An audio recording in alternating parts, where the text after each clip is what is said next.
नमस्कार जी, स्वागत सत्कार अभिनंदन राम राम जय श्री कृष्ण राधे राधे। कैसे हो? बढ़िया स्वस्थ मस्त तंदुरुस्त आ जाइए।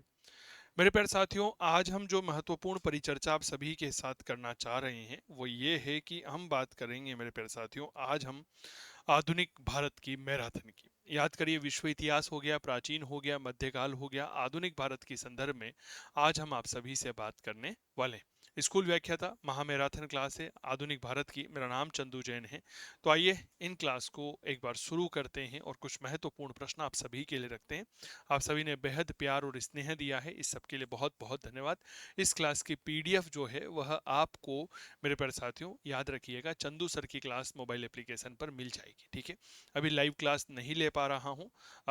16 तारीख से जो है आपकी वापस लाइव क्लास शुरू कर देंगे। ठीक है, अगला पहला प्रश्न आप सभी के लिए ये रहा, पांडिचेरी जो है वह किसने स्थापित किया था? इस बार जो है यूपी असिस्टेंट प्रोफेसर में भी यह प्रश्न पूछा गया था। क्या ये बात क्लियर हो गई? थॉमस डुप्लिक्स, मार्टिन और ला वार्डोनाइस, पांडिचेरी जो है यह किसके द्वारा स्थापित किया गया था? एक अच्छा प्रश्न, एक शानदार प्रश्न, आप सभी कृपया जवाब दीजिए, साझा करिए। देखिए, पांडिचेरी की जो मूल स्थापना है यह फ्रांसिस मार्टिन के द्वारा की गई थी। किसने की थी? फ्रांसिस मार्टिन के द्वारा इसकी स्थापना की गई थी। ये चीजें थोड़ा सा आप लोगों को पता होना चाहिए। ठीक है, चलिए। किस क्रम में यूरोपियन लोग जो है व्यापार करने के लिए भारत आए थे? पुर्तगाली थे यह, डच, अंग्रेज और फ्रांसीसी, पुर्तगाली, अंग्रेज, डच और फ्रांसीसी, अंग्रेज, पुर्तगाली, डच, फ्रांसीसी, डच, पुर्तगाली, फ्रांसीसी और अंग्रेज। ऐसे प्रश्न तो आपको पता ही होगा, कहीं बार हमारी परीक्षा में पूछा जाता है। बताइए। देखिए साहब, हम कहते हैं कि हमारे भारत में सबसे पहले जो है वह कौन आए थे? वह पुर्तगाली आए थे। क्या ये बात क्लियर हो गई? सबसे पहले कौन आए थे? पुर्तगाली आए थे। पुर्तगालियों के बाद हमारे भारत में जो है वह कौन आए? तो मेरे दोस्त याद रखिएगा, पुर्तगालियों के बाद में डच आते हैं जो हॉलैंड या नीदरलैंड के निवासी थे। इसके बाद हमारे भारत में अंग्रेज आए। अंग्रेज के बाद में डेन्स आते हैं जो डेनमार्क के निवासी थे। और फिर आते हैं फ्रांसीसी। ठीक है, सब समय के साथ खत्म होते चले गए। अंग्रेजों ने जो है फ्रांसीसियों का दमन कर दिया और केवल गोरे और अंग्रेज जो है भारत के भाग्य निर्माता बन गए थे। लेकिन इन भाग्य तथा कथित भाग्य निर्माताओं ने हमारे भारत का सत्यानाश कर दिया था, ये आपको पता होगा। तो पुर्तगाली कहते हैं सबसे पहले आए थे और सबसे बाद में गए थे। फिर डच आ गए, फिर अंग्रेज, अब डेंस नहीं है तो सीधा फ्रांसीसी होगा। तो सही जवाब होगा ऑप्शन नंबर ए। क्या ये बात क्लियर हो गई? मूल रूप से पुर्तगाल ने जो भारत में साम्राज्य स्थापित किया था उसे एस्तादो द इंडिया कहा जाता था। अंग्रेजों की the governor and the company of merchant of Venice थी, जिसे हम इनटू द ईस्ट इंडीज, जिसे हम ईस्ट इंडिया कंपनी कहते हैं। डच जो हमारे देश में आए थे मेरे दोस्त, इनके द्वारा जिस कंपनी की स्थापना की गई थी उसका नाम था वेरिंग द ओस्ट इंडिया कंपनी थी। डेनमार्क के लोग आए, इन्होंने डेन ईस्ट इंडिया कंपनी की स्थापना की थी। फ्रांसीसियों ने कंपनी देश इंडेसे ओरिएंटलेस की स्थापना 1664 में की थी। क्या ये बात क्लियर हो गई? ये बात थोड़ा सा आप लोगों को पता होना चाहिए। अगला प्रश्न ये रहा, निम्नलिखित में से किसने 1613 ईस्वी में सूरत में अंग्रेजों के द्वारा कारखाना स्थापित करने के लिए फरमान जारी करने हेतु जहांगीर को प्रभावित किया था? 1613 ईस्वी की बात है। एक ऐसी घटना जिसने 1613 ईस्वी में सूरत में अंग्रेजों के द्वारा कारखाना स्थापित करने का एक फरमान जारी करने को मेरे प्यारे साथियों जहांगीर को बेहद प्रभावित किया था। एक अच्छा, बहुत अच्छा प्रश्न है। क्या ये बात क्लियर हो गई? तो बताओ। मूल रूप से अंग्रेजों का और पुर्तगालियों के बीच में समन्वय था। मुगल बादशाहों की पुर्तगालियों को बाहर निकालने के लिए गुप्त नौसैनिक सहायता थी। नूरजहां को भारी भरकम रिश्वत दी गई थी। अंग्रेजों द्वारा पुर्तगालियों के नौसैनिक स्क्वाड्रन की हार हुई थी। ठीक है मेरे दोस्त, देखो इतिहास में क्या होता है ना, कभी कभी ऐसा माना जाता है कि पुर्तगाली जो थे इनके बारे में ऐसी कहावत प्रचलित थी, इन्हें कोई नहीं हरा सकता था। लेकिन अंग्रेजों ने जो है पुर्तगालियों के नौ सैनिक स्क्वाड्रन बेले को स्वाली के निकट हराया था। कहां पर हराया था? याद रखना, यह हराया था स्वाली, एक जगह पड़ती है यहाँ पर, गुजरात के आसपास है। स्वाली में इनको हराया था। क्या ये बात क्लियर हो गई? इससे मुगल बादशाह जहांगीर बेहद प्रभावित हुआ कि यार इस संसार में कोई ऐसा भी है जो पुर्तगालियों को हरा सकता है। परिणाम स्वरूप वह 1613 में एक फरमान जारी कर देता है और सूरत में एक स्थायी कारखाना स्थापित करने की अनुमति दे देती। यद्यपि हम इसके पहले देखते हैं कि ईस्ट इंडिया कंपनी के द्वारा 1611 ईस्वी में दक्षिण भारत में मछलीपट्टनम में अस्थायी कारखाना खोला गया था। तो 1611 ईस्वी दक्षिण भारत, और दक्षिण भारत में एक जगह का नाम आता है डेट्स कॉल्ड मछलीपट्टनम।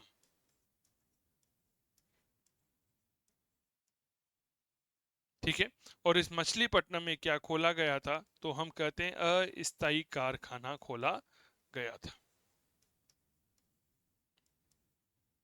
क्या खोला गया था? तो नाम याद रखिएगा, डेट्स कॉल्ड अस्थायी कारखाना। तो अंग्रेजों के द्वारा पुर्तगालियों को हरा दिया गया था, और ये अपने आप में एक बहुत बड़ी बात थी। क्या ये बात क्लियर हो गई? बहुत बड़ी बात थी। अगला महत्वपूर्ण प्रश्न, सितंबर 1760 की संधि के द्वारा मीर कासिम ने निम्नलिखित में से कौन से 3 जिले ईस्ट इंडिया कंपनी को सौंप दिए थे? मीर कासिम ने निम्नलिखित में से कौन से 3 जिले हैं जो ईस्ट इंडिया कंपनी को दे दिए थे? बहुत बढ़िया प्रश्न है। सितंबर 1760 ईस्वी की बात है। हुगली, हावड़ा, मिदनापुर, ढाका, चटगांव, हुगली, मुर्शिदाबाद, बालासोर, चंद्रनगर, वर्धमान, मिदनापुर और चटगांव। बताइए। मूल रूप से 1760 ईस्वी में मीर कासिम और कलकत्ता काउंसिल के बीच में एक संधि होती है। 1760 सितंबर का महीना था, एक संधि होती है। और बताओ यह संधि किस किस के बीच हुई थी? तो संधि हुई थी मीर कासिम, ठीक है, और मेरे दोस्त कलकत्ता जो काउंसिल थी, जो अंग्रेजों की थी, उसके बीच में। कलकत्ता काउंसिल। और इस कलकत्ता काउंसिल में निर्णय लिया कि मीर कासिम ने 3 जिले जो है वह किसे दे दिए थे? वह ईस्ट इंडिया कंपनी की कलकत्ता काउंसिल को दे दिए थे। वह थे वर्धमान, मिदनापुर और चटगांव। ठीक है, संस्कृत डिपार्टमेंट का जो 2024 का पेपर हुआ था उसमें भी एक इसी तरह का सवाल आपके पूछा गया था। ठीक है, तो इस समय मूल रूप से इन चीजों को समझेगा। इस संधि को कार्यान्वित करवाने के लिए अंग्रेज कंपनी के 2 अधिकारी थे, एक का नाम था वेंसीटाट और एक का नाम था केलार्ड। यह बंगाल की राजधानी मुर्शिदाबाद पहुंचे थे। ठीक है, और मीर जाफर जो है इसने मीर कासिम के पक्ष में नवाबी को छोड़ दिया था। तो अंग्रेज अधिकारी का नाम याद रखना, डेट इज वेंसीटाट। आप जब आधुनिक भारत का इतिहास पढ़ते हो ना, तो इन सारे नामों को आप बहुत अच्छे से समझते हैं और जानते हैं। याद रखना, दूसरा नाम आता है केलार्ड। ठीक है, देखो अंग्रेजों ने अपने भारत में साम्राज्य की स्थापना करने के लिए महत्वपूर्ण चीज क्या थी? क्या उसने भाई साहब बंगाल को केंद्र बिंदु बनाया था। ठीक है, और भारत में जो आपस में फूट की भावना थी, आपस में जो लड़ने की भावना थी ना, एक दूसरे के ऊपर विश्वास नहीं करने की भावना, उसका भाई साहब बहुत जबरदस्त फायदा उठाया। हम कभी भी एक नहीं रहे, ये बात हमेशा याद रखना। बहुत छोटी से शब्दों में बहुत बड़ी बात बोल रहा हूं मैं। आज भी हमारे साथ सबसे बड़ी समस्या यही है। आप समझदार हैं, आप जानते हैं चीजों को। अंग्रेज आए, मध्यकाल में आक्रमण हुए, प्राचीन काल में आक्रमण हुए। इधर से सिकंदर ने आक्रमण किया, तो तक्षशिला का राजा था आम्बी कुमार, उसने तक्षशिला के राजा आम्बी कुमार ने जो है वह सिकंदर का साथ दिया था। आप सोचिए, यूनानी आक्रमण हुए, ईरानी आक्रमण हुए, कहीं ना कहीं हम लोगों ने ही उनको मदद की है। ये बात थोड़ा सा समझने लायक बनेगी। वो कहते ना, घर का भेदी लंका ढाए। किसके शासनकाल में? फकीर अजीउद्दीन, एक नाम आता है फकीर अजीउद्दीन, जो है विदेश मंत्रालय का प्रभारी था। बहादुर शाह, रणजीत सिंह, टीपू सुल्तान और महादजी सिंधिया, नाम आता है फकीर अजीउद्दीन। ठीक है, यह किसके शासनकाल में विदेश मंत्रालय का एक प्रभारी था। अब एक बार प्रश्न का लेवल देखिए। हमेशा याद रखिएगा, आपको यह भी पता होना चाहिए कि आधुनिक भारत में प्रश्न जो है वह कहां से पूछे जाते हैं और उनका लेवल क्या होता है। बहुत अच्छे से इन बातों को समझो। याद रखना, यह महाराजा रणजीत सिंह के समय की बात है, जब फकीर अजउद्दीन जो है वह विदेश मंत्रालय का प्रभावी था। रणजीत सिंह जी की जो सरकार थी यह खालसा सरकार कहलाती थी, और खालसा सरकार में दीवान का पद जो भवानी दास को दिया गया था। ठीक है, ये बात याद रखना। दीवान भवानी दास जो था यह वित्त मंत्री था, और हरि सिंह नवाब जो है, नलवा, यह रक्षा मंत्री के पद पर था। तो इन चीजों को थोड़ा सा समझिए। इनकी जो सरकार कहलाती थी, इस सरकार को हम क्या कहते हैं, याद रखिएगा, हम कहते हैं खालसा सरकार। अब जब खालसा सरकार हमने बनाई दी तो स्वाभाविक बात है इसमें वित्त मंत्री भी होंगे और इसमें रक्षा मंत्री भी होंगे, वित्त मंत्री, और मेरे दोस्त याद रखिएगा रक्षा मंत्री। भाई जब कोई सरकार बनती है ना तो उसको पूरा एक सिस्टमेटिक तरीके से काम करती है। क्या मैं ठीक कर रहा हूं? वित्त मंत्री जो है यह दीवान भवानी दास था, दीवान भवानी दास। और रक्षा मंत्री के पद पर जो है यह हरि सिंह नलवा थे। कौन थे? याद रखना, हरि सिंह नलवा। प्रयास यह होना चाहिए जब भी हम चीजें पढ़ें तो उसके इर्द गिर्द बनने वाले जितने भी सवाल हैं वह आपको पता होना चाहिए। इवन स्वयं रणजीत सिंह जी जो है एक बहुत बड़े महान सेनापति और एक कुशल रणनीतिकार होने के साथ साथ एक महान प्रशासक की भूमिका में भी यह आते थे। तो फकीर अजउद्दीन जो है यह विदेश मंत्री था। किसके काल में? रणजीत सिंह जी के काल में। रणजीत सिंह जी की सरकार खालसा सरकार कहलाती थी। इनका जो वित्त मंत्री हुआ करता था वह वित्त मंत्री कोई और नहीं, दीवान भवानी दास थे। और रक्षा मंत्री के पद पर हरि सिंह नलवा को बैठाया गया था। क्लियर? अगला महत्वपूर्ण सवाल देखिए, दीवान का जो पद है यह अवध राज्य में किस परिवार के पास रहा? मेदिनी राय जो एक राजपूत थे, नीलकंठ नागर एक गुजराती ब्राह्मण, नवल राय एक कायस्थ थे, आत्माराम एक पंजाबी खत्री थे। दीवान, अवध में दीवान का पद जो है वह किसके पास रहा था? देखो मूल रूप से अगर मैं बात करता हूं तो 1720-22 में शहादत खान बुरहान उल मुल्क जो आगरा का सूबेदार रहा था, ठीक है, उसके समय में अवध में जो है वह दीवान के पद की स्थापना होती है। और यह स्थापना की गई थी नीलकंठ नागर जो एक गुजराती ब्राह्मण था। ठीक है, यह पहला, एक तरह से अगर मैं बात करता हूं तो यह पहला दीवान बना था। ठीक है, और नीलकंठ नागर के जो वंशज हुए मेरे प्यारे साथियों, याद रखना, यह वंशज ही अवध के नवाब के पद, अवध के दीवान के पद पर सुशोभित रहे थे। ठीक है, चलिए, किस मौलवी ने 1857 ईस्वी की क्रांति को जेहाद यानी कि धर्म युद्ध की संज्ञा दी है? अहमदुल्लाह, सरफराज अली, शरीयतुल्लाह, शाह वली उल्लाह। हमारे 1857 की क्रांति में जब भी आप अध्ययन करें तो एक बात याद रखिएगा। क्या याद रखना है कि आपको क्या चीज पढ़नी है? आपको सबसे महत्वपूर्ण चीज यह पढ़नी है कि जो क्रांति के केंद्र रहे हैं और वहां पर नेता और नेताओं के द्वारा कौन सा महान काम किया गया है। देखो 1857 की क्रांति मूल रूप से 8 जून की बात करते हैं हम तो। 8 जून 1857 की घटना है। घटना घटित हुई फैजाबाद। फैजाबाद आज वही स्थान है जहां पर हम अयोध्या कहते हैं। बोलो जय श्री राम, राम राम भाई, राम राम भाई सारे ने, है ना। फैजाबाद में मौलवी अहमदुल्ला शाह हुए। इन मौलवी अहमदुल्ला शाह ने यहाँ पर क्रांति का नेतृत्व किया था।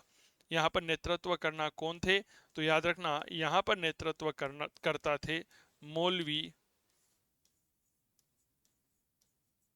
अहमदुल्लाह शाह।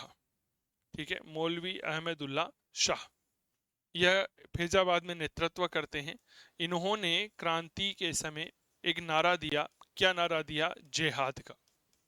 अब यहाँ पर आप जेहाद का मतलब दूसरे अर्थ में मत समझिएगा। यहाँ पर जेहाद का तात्पर्य ये है कि हमारे देश को इस अंग्रेजों से रक्षा करनी। इन्होंने नारा दिया था कि सारे लोग जो है अंग्रेज काफिरों के विरुद्ध खड़े हो जाओ और उन्हें बाहर खदेड़ दो। क्या कहा? कि जितने भी कौम के लोग हैं वह सारे कौम के लोग अंग्रेज काफिरों के विरुद्ध खड़े हो जाइए और इन्हें भारत के बाहर जो है खदेड़ दो। इन्होंने एक बहुत अच्छा कथन कहा था, वो मैं आपको पढ़ करके सुना रहा हूं।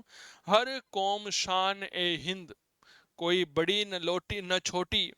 हर कौम शान ए हिंद, कोई बड़ी न छोटी। हिंदू के घर कमल, मुस्लिम के घर रोटी। हिंदू के घर कमल और मुस्लिम के घर रोटी, ये बात इन्होंने कहा था। एक अंग्रेज अधिकारी हुआ है, अंग्रेज अधिकारी का नाम था आउट्रम। भाई साहब, उस आउट्रम नाम के कबूतर ने अहमदुल्ला शाह को क्या कहा है? याद रखना, मेड मौलवी कहा है। मेड मौलवी का मतलब होता है पागल। ठीक है, क्या कहा है? पागल कहा है। और यह कहा जाए कि जब तक यह मेड मौलवी जिंदा है तब तक भारत में 1857 की क्रांति है, जिंदा है, या तो इसे बंदी बना लो या इसे मार दो। ठीक है, इस मेड मौलवी अहमदुल्ला शाह पर आउटरम ने, मेरे प्यारे साथियों याद रखना, 50,000 रुपए का इनाम रखा था। हमारे भारत के महान क्रांतिकारी मौलवी अहमदुल्ला शाह पर 50,000 का क्रम का जो है, याद रखिएगा मेरे दोस्त, इनाम रखा। मौलवी अहमदुल्ला शाह भी इतने ताकतवर थे, इनकी रणनीति का आप अंदाजा इस बात से लगा सकते हैं कि इन्होंने अंग्रेज सेनापति कॉलिन कैंपबेल को 2 बार हराया था। कॉलिन जो कैंपबेल था, जिसने 1857 की क्रांति का दमन किया था, इसे 2 बार जो है भाई साहब धूल चटाई थी। ठीक है, तो ये चीजें आप लोगों को पता होना चाहिए। 1857 की क्रांति पढ़ते हैं लेकिन चीजों को हम भूल जाते हैं। ठीक है, प्रश्न पूछा जाएगा कि बताइए 1857 की क्रांति का वह नेता कौन था जिसने कॉलिन कैंपबेल को जो है वह 2 बार हराया था।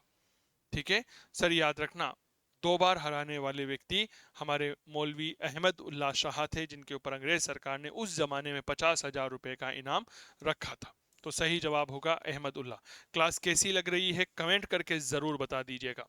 सर 1857 की क्रांति हुई, कुछ घटनाएं हैं, कालक्रम के अनुसार व्यवस्थित करिए। लखनऊ में विद्रोह, बहादुर शाह के द्वारा विद्रोह को नाम मात्र के नेतृत्व का आश्वासन, मैनपुरी एटा में सैनिकों का विद्रोह, झांसी की रानी की मृत्यु। बताइए। यहाँ पर आप लोगों के लिए एक बहुत अद्भुत सवाल है और बहुत जानदार सवाल, बहुत अच्छे से समझिएगा। देखिए, अगर हम थोड़ा सा प्रश्न को पढ़ते हैं तो लखनऊ में विद्रोह की मैं परिचर्चा करता हूं, तो यह विद्रोह मूल रूप से 4 जून सन 1857 को हुआ था। बताओ भाई कब हुआ था? तो हम कहते हैं सर 4 जून सन 1857 ईस्वी को लखनऊ में विद्रोह हुआ था। बहादुर शाह क्रांतिकारियों को नेतृत्व देना स्वीकार करते हैं 11 मई 1857 को। बताओ, 11 मई 1857 को यह नेतृत्व देते हैं। मैनपुरी और एटा जो है, यहाँ पर सैनिकों के द्वारा मूल रूप से 23 मई को विद्रोह किया गया था।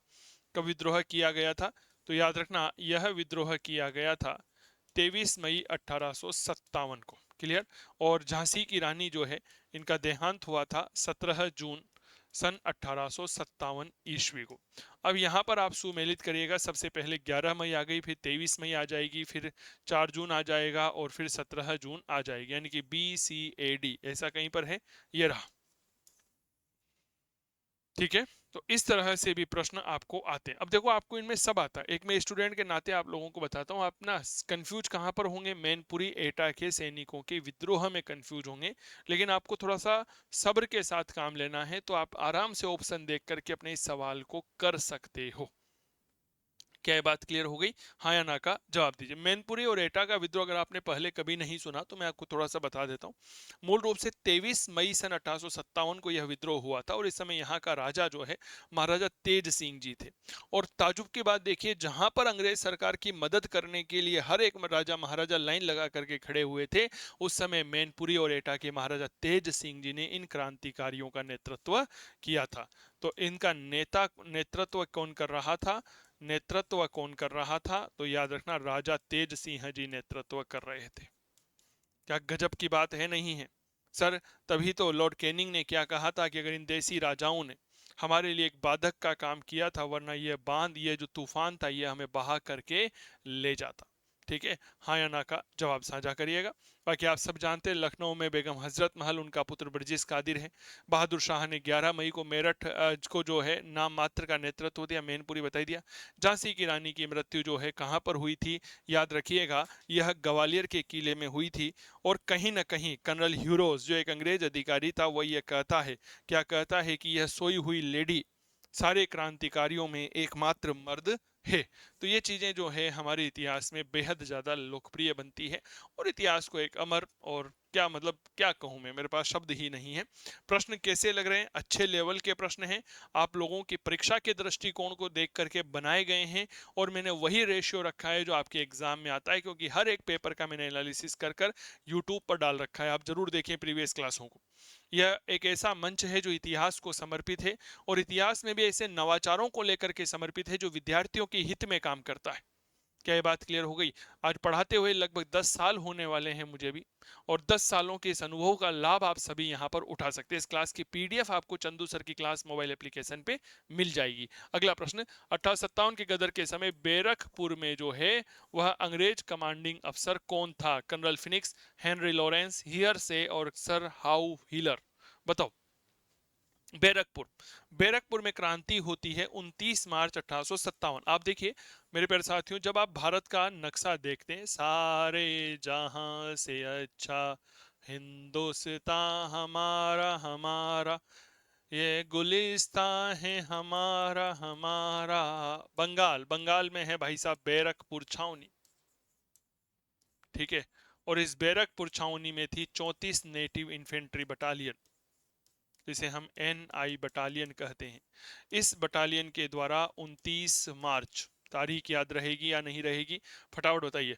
29 मार्च 1857 को विद्रोह किया गया। नेतृत्व करने वाले थे मंगल पांडे। मंगल पांडे सार्जेंट ह्यूसन और लेफ्टिनेंट बाग की हत्या कर देते हैं। मंगल पांडे को 8 अप्रैल सन 1857 को फांसी दे दी गई थी। क्या ये बात क्लियर हो गई क्या? हाँ या ना का जवाब दीजिएगा। तो कर्नल फिनिक्स जो है मेरे दोस्त इस समय मेरठ का कमांडिंग अधिकारी हुआ करता था, ठीक है। हेनरी लॉरेंस की बात करता हूं तो ये लखनऊ के लिए जाना जाता था। हियर से मेरे प्यारे साथियों याद रखना कहाँ का था हियर से? हियर से मेरे प्यारे साथियों याद रखना यह बैरकपुर का कमांडिंग अधिकारी था। मैं आपको वह स्थान दिखाता हूं जहां पर हमारे वीर शहीद मंगल पांडे को फांसी की सजा दी गई थी। बेसिकली मैं क्या है ना, जब पढ़ाता हूं ना तो आपको बताऊं, मैं चित्रों का प्रयोग ज्यादा करता हूं। क्या ये बात क्लियर हो गई क्या? ये देखिए 1857 की क्रांति है ये, इस तरह से फैली, नक्शा बनाया, बंदूकें कौन सी थी, एनफील्ड राइफल थी, उसको कैसे प्रयोग में लिया जाता था, तो इस तरह से चीजें बताई जाती है। शायद आपने नहीं पढ़ी होगी। ये देखिए सर, ये बैरकपुर की छावनी आपके समक्ष नजर आ रही होगी, ठीक है। और वह स्थान दिखाता हूं जहां पर हमारे वीर शहीद मंगल पांडे जी का मकबरा है। ये देखिए सर, ये मंगल पांडे है। अगर आप इसको गौर करेंगे ना तो यहाँ पर लिखा हुआ है मंगल पांडे, ठीक है। यह मंगल पांडे जी का जो है एक तरह से स्मारक बना हुआ है, ठीक है। अब मैं आपको दिखाता हूँ। ये देखिए सर, इस तरह से चीजें पढ़ाई जाती है। अब अपने आप चीजें विद्यार्थी को क्लास में ही याद हो जाती है, ठीक है ना। विद्यार्थी को क्लास में ही याद हो जाती है। मैं बताता हूँ कि भाई जो एनफील्ड राइफल थी वह कैसी होती थी, उसकी बंदूक की जो गोली होती थी वह किस तरह होती थी, उसका उपयोग कैसे किया जाता था, तो इस तरह से चीजें आसान बन जाती है, ठीक है ना। उद्देश्य यहाँ पर आप लोगों के लिए एक मैं बात बता देता हूँ, मेरा उद्देश्य पैसा कमाना नहीं है, मेरा उद्देश्य आप लोगों की नौकरी लेना है। क्या ये बात क्लियर हो गई कि आप लोगों के लिए सिलेक्शन दिलवाना मेरा उद्देश्य है, ये बात याद रखना। पागलपंथी विद्रोह वास्तव में किसका विद्रोह था? भीलों का, गारों का, कोलों का और संथालों का एक विद्रोह हुआ हमारे इतिहास में, पागलपंथी विद्रोह, ठीक है। पागलपंथी विद्रोह मूल रूप से 1825 ईस्वी से शुरू हुआ था, 1833 ईस्वी तक चला था। बंगाल में मूल रूप से यह रहा, ये बात याद रखना। तो पागलपंथी विद्रोह जो है यह 1825 से लेकर के 1833 ईस्वी तक चला। कहाँ पर चला था जी? बंगाल में चला था। कहाँ पर चला था? याद रखना, बंगाल में चला था। बंगाल में एक जिला हुआ करता था मयमनसिंह जिला, जिसमें मूल रूप से शेरपुर एक गांव था, वहां पर हुआ था, ठीक है। तो ये चीजें थोड़ा सा आपको याद रखना चाहिए। और इसका नेतृत्व किसने किया था? तो एक नाम आता है करम शाह, ठीक है। उस करम शाह ने यह आंदोलन कराया था, यह आंदोलन किया था करम शाह। करम शाह ने यह आंदोलन किया। करम शाह का जो पुत्र है टीपू गारो, उस टीपू गारो ने भी मेरे प्यारे साथियों याद रखना पागलपंथी विद्रोह का नेतृत्व किया था। तो करम शाह का पुत्र कौन था? तो याद रखना, नाम याद रखना, टीपू गारो। क्या नाम आता है? टीपू गारो। मूल रूप से अगर मैं इस पागलपंथी विद्रोह की बात करता हूं तो यह विद्रोह जमींदारों का जो भयंकर शोषण उत्पीड़न किया जा रहा था उनका एक परिणाम था यह, ठीक है। 1827 में टीपू को गिरफ्तार किया जाता है, उम्र कैद की सजा दी गई। 1852 में टीपू की मृत्यु हो गई और 1833 के आरंभ में जनकू पाथर नाम का एक व्यक्ति होता है, और एक और इसका साथी था। जनकू पाथर का नाम मेरे दिमाग से निकल रहा है, दोबराज, दोबराज पाथर थे शायद। उन्होंने मेरे दोस्त गारों विद्रोहियों का नेतृत्व जो है वह स्वीकार किया था। फिर बाद में अंग्रेजों के द्वारा इस विद्रोह का भयंकर तरीके से दमन कर दिया गया था। क्या ये बात क्लियर हो गई? तो मूल रूप से जो पागलपंथी विद्रोह था ये गारो का था। 1825 से 1833 तक हुआ, बंगाल में हुआ। करम शाह के बाद उनके पुत्र टीपू गारो ने संभाला। बाबा रामचंद्र राव ने किसानों को कहां पर संगठित किया था? अवध, आंध्र प्रदेश, बिहार और बंगाल। बहुत बढ़िया प्रश्न है। बाबा रामचंद्र, ठीक है।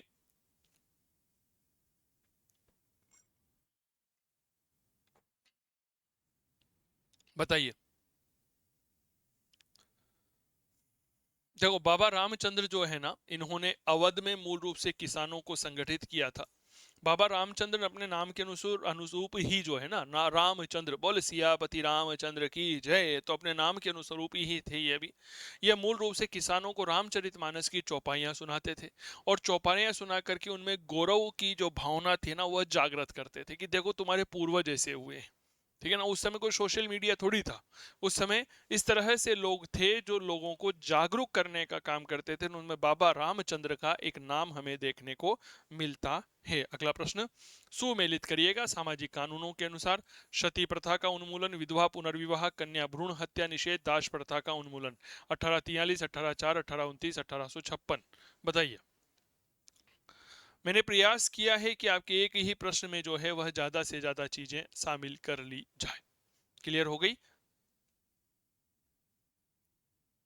देखो साहब, सती प्रथा का उन्मूलन जो है यह 4 दिसंबर सन 1829 को राजा राम मोहन राय के प्रयासों से विलियम बेंटिक द्वारा अधिनियम 4 के माध्यम से किया गया था।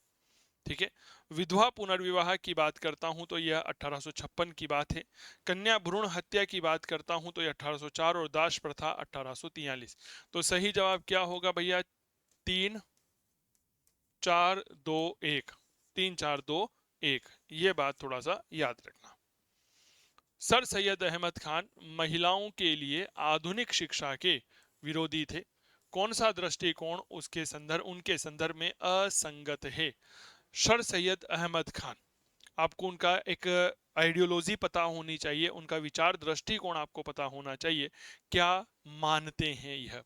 महिलाएं कुशल माताएं और गृहणियां बने, वे महिलाओं में पर्दा प्रथा के पक्ष में थे। बहुविवाह को तर्कसंगत मानते थे, स्त्रियों को नौकरी कराने के पक्ष में थे। अब देखो, ऐसा प्रश्न जब आता है ना, तो विद्यार्थी मूल रूप से कंफ्यूज हो जाता है कि यार ये क्या प्रश्न आ गया। लेकिन अगर आप जब इस ऑप्शन को देखोगे ना, तो आपको ऐसा लगेगा कि तीन तो एक जैसे लग रहे हैं। एक जो है वह थोड़ा सा अलग प्रवृत्ति का सवाल है ना? क्या है? महिलाएं कुशल माताएं गृहणियां बने, ठीक है। महिलाओं में पर्दा प्रथा थी, मतलब ये दोनों तो सेम ही हो गए लगभग। बहुविवाह, मल्टी मैरिज, यानी कि एक पति जो है कई सारी पत्नियां रख ले, ये भी थोड़ा सा मिलता जुलता हो गया। लेकिन अगर स्त्रियां नौकरी करेगी तो भाई साहब ये तो स्वतंत्रता हो गई, तो वो ये तो बिल्कुल भी नहीं चाहेंगे ना। सर सैयद अहमद खान मूल रूप से महिलाओं के लिए आधुनिक शिक्षा के विरोधी थे। वे मानते थे कि महिलाएं कुशल माताएं और गृहणियां बने, पर्दे में रहें। बहुविवाह उचित है, लेकिन महिलाएं जो है वह घर से बाहर जाकर के नौकरी नहीं करें। सर सैयद अहमद खान राजनीति के क्षेत्र में जो है राष्ट्रवादी नहीं थे, यह अंग्रेज प्रस्थ व्यक्ति थे। ठीक है। इन्हीं का एक बहुत प्रसिद्ध कथन आता है कि हिंदुस्तान एक सुंदर दुल्हन, और हिंदू और मुसलमान उसकी दो चमकीली आंखें हैं। क्या ये बात क्लियर हो गई? ये बात याद रखना। सर सैयद अहमद खान ने मुस्लिमों को आधुनिक बनाने के लिए बहुत बढ़िया प्रयास किए थे। सिबली नुमानी 1914 तक जीवित देवबंद मदरसे के समर्थकों में थे। उनके संबंध में निम्नलिखित में से कौन सा कथन है जो सही नहीं है? लोकतंत्रवादी होने के साथ साम्राज्यवाद के विरोधी थे। कांग्रेस के उच्च आदर्शों के प्रशंसक थे। सर सैयद अहमद खान के अंग्रेजों के प्रति भक्ति को उचित मानते थे। वह इस्लामी एकता के समर्थक थे। सिबली नुमानी जो 1914 ईस्वी तक जीवित रहे, देवबंद मदरसे के समर्थकों में से थे। ठीक है। ठीक है। मूल रूप से मुस्लिम जब आंदोलन पढ़ते हैं ना, तो दो आंदोलन पढ़ते हैं। एक तो अलीगढ़ आंदोलन पढ़ते हैं, एक देवबंद आंदोलन पढ़ते हैं। अलीगढ़ आंदोलन, देवबंद आंदोलन दोनों एक दूसरे के विरोध थे। ठीक है। देवबंद आंदोलन मुसलमानों में कुरान हदीस की शुद्ध शिक्षा के प्रचार का समर्थक था। वहीं अलीगढ़ आंदोलन मुसलमानों को आधुनिक बनाने की बात करता था। ठीक है। ये बात क्लियर हो गई? तो थोड़ा सा चीजों को यहाँ पर समझिए। सिबली नूहानी जो है मूल रूप से सर सैयद अहमद खान की अंग्रेजों के प्रति भक्ति को उचित मानते थे। यह गलत है, ठीक है ना, यह उचित नहीं मानते थे, ठीक है, ये चीजों को थोड़ा सा पता होना चाहिए। अगला प्रश्न, मोहम्मडन एंग्लो ओरिएंटल कॉलेज जो है इसकी स्थापना हुई थी 1885, 1870, 1895, 1875 ईस्वी, बताइए। मोहम्मडन एंग्लो ओरिएंटल कॉलेज, ठीक है, जो मूल रूप से बाद में अलीगढ़ आंदोलन बना था, ठीक है, यही बाद में कॉलेज सन 1920 में अलीगढ़ मुस्लिम जो है मेरे प्यारे साथियों विश्वविद्यालय बना था।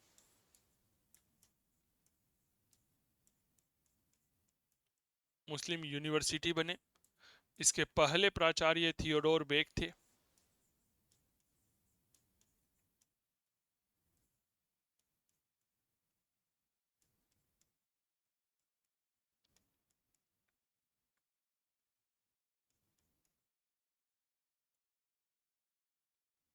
थियोडोर बेक थे, लिख लो सर, याद रखना यह घटना सन 1875 की है। अरे भाई देखो, प्रचार प्रसार का भी समय आ गया है मेरे प्यारे साथियों। कई सारे प्यारे साथी जो हैं वह यह कह रहे थे कि सर ऑफर कब आएगा, ऑफर कब आएगा। तो आप सभी के लिए एक शानदार ऑफर में लेकर आया हूं, ठीक है। मेरी मेरी मेरी एनिवर्सरी है कल 15 जून को। तो इस पावन पर्व पर आप सभी के साथ, आप मेरे परिवार हैं, महा बचत ऑफर में लेकर के आ रहा हूं। यह ऑफर 15 से लेकर 16 जून तक रहेगा। इसमें इतिहास के जितने भी कोर्स हैं उन सभी कोर्सेज पर 51% तक का डिस्काउंट दिया जा रहा है। तो 2 दिन ये ऑफर रहेगा, कल और परसों तक, जिसमें इतिहास के सभी कोर्सेज पर 51% तक का डिस्काउंट रहेगा। आप स्कैन करिए इस क्यूआर कोड को और डाउनलोड करिए चंदू सर की क्लास मोबाइल एप्लीकेशन, ठीक है, और अपने सपनों को साकार कर सकते हैं। हमारे जो मोबाइल नंबर हैं वह आपके समक्ष है, 8802060952। अब आप कहोगे सर ऑफर किस किस कोर्स पर रहेगा, तो मेरे दोस्त जो ऑफर दिया जा रहा है यह मूल रूप से आरपीएससी फर्स्ट ग्रेड इतिहास का जो पेपर 2 का कोर्स है ये 2999 का रहेगा। इतिहास फाउंडेशन का पीजीटी एग्जाम का 6999, विश्व इतिहास का 999, प्राचीन भारत का 999, मध्यकालीन भारत का 999, आधुनिक भारत का 999, टेस्ट सीरीज अगर आप टॉपिक वाइज लेते हैं 699, पीडीएफ नोट्स 1199 है, हार्ड कॉपी में नोट्स 2399 है, और मेरे दोस्त सेकंड ग्रेड एसएसटी का इतिहास का कोर्स 999 का है, यूपी टीजीटी 1499 का रहेगा। सभी कोर्स की वैधता 1 साल रहेगी, सिवाय फाउंडेशन जिसकी वैधता 2 साल रहेगी, ठीक है। और हम एक ऐसा शानदार ऑफर भी आप लोगों के लिए लेकर आए हैं, अगर आपका सिलेक्शन हो जाता है तो इसमें आपकी पूरी फीस जो आपने जमा कराई है वो आपको वापस कर दी जाएगी। लेकिन इसके लिए नियम और शर्तें हैं कि जब आपका एडमिट कार्ड आएगा तो उस एडमिट कार्ड की प्रिंट आउट लेकर के आपको यह लिखना होगा कि मैंने चंदू सर की क्लास मोबाइल एप्लीकेशन से पढ़ाई की है। आपको आपका आधार कार्ड, आपके मोबाइल नंबर उसमें लिखने होंगे, आपका आधार कार्ड की फोटो कॉपी चाहिए होगी, तब जाकर के आप इसके लिए पात्र होते हैं, ठीक है।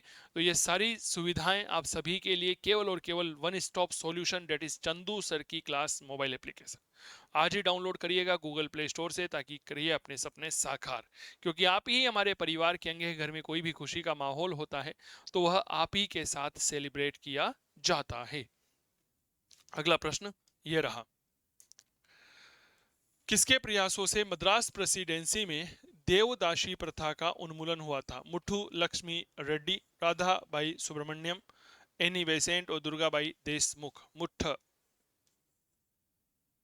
मुट्ठू लक्ष्मी रेड्डी, बताओ।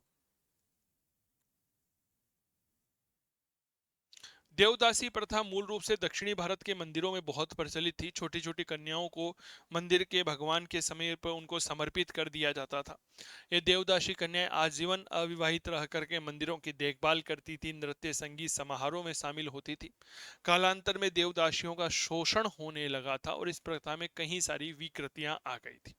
तो सन 1930 की बात है, कब की बात है? 1930 की बात है, जब मद्रास प्रेसिडेंसी के द्वारा इस देवदासी प्रथा पर प्रतिबंध लगाया गया और एक कानून बनाया गया था।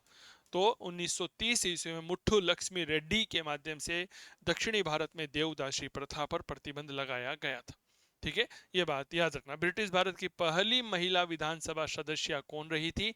याद रखना, मुट्ठू लक्ष्मी रेड्डी रही थी, ठीक है। इसने निर्धन और निराश्रित जो बालिकाएं थी उनको निशुल्क और अनिवार्य शिक्षा प्रदान करने के लिए अव्वई होम भी शुरू किया था।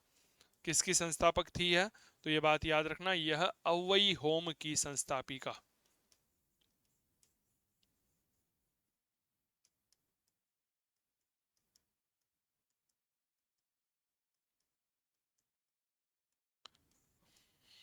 चलिए, सही सुमेलित करिए।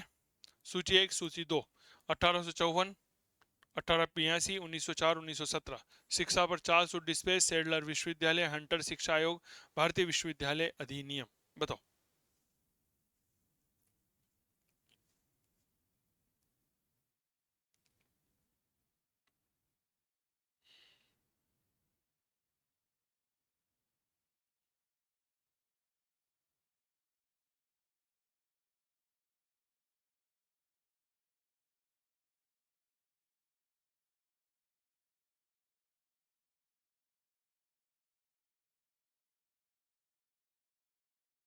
एक अच्छा प्रश्न।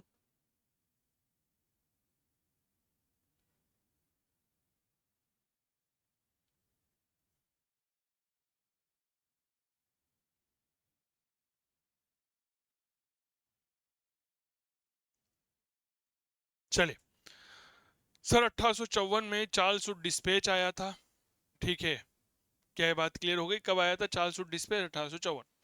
1882 में हंटर आयोग आया। 1904 में विश्वविद्यालय अधिनियम, और 1917 में सेडलर आयोग।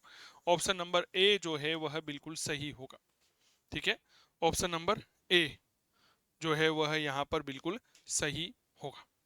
ठीक है, तो चीजें अपने आप क्लियर हो रही है, ये बात याद रखना। बंबई में प्रथम महिला गंभीर प्रयासों से हुई है। क्या है? बंबई में प्रथम महिला विश्वविद्यालय की स्थापना, विश्वविद्यालय की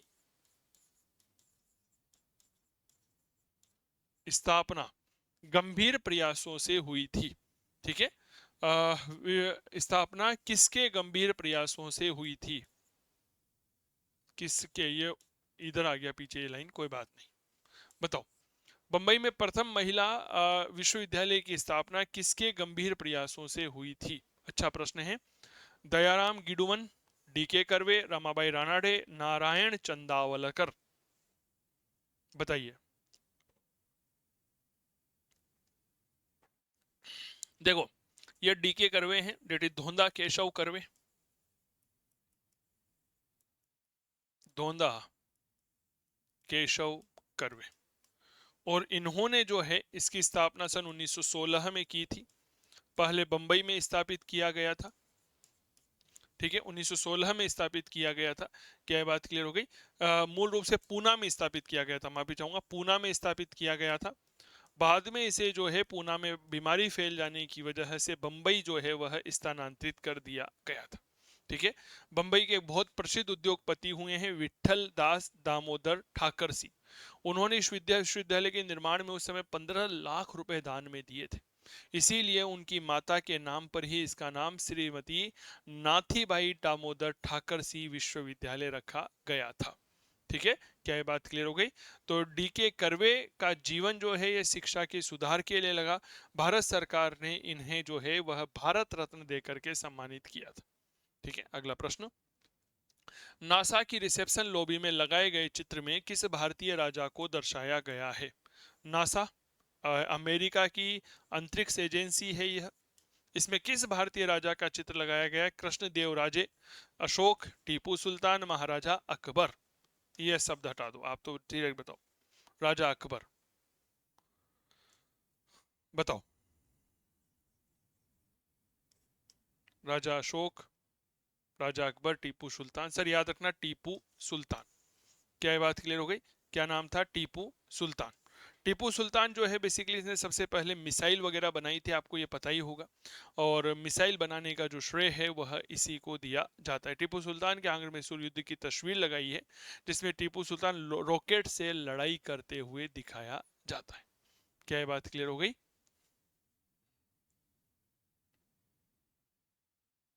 चलिए,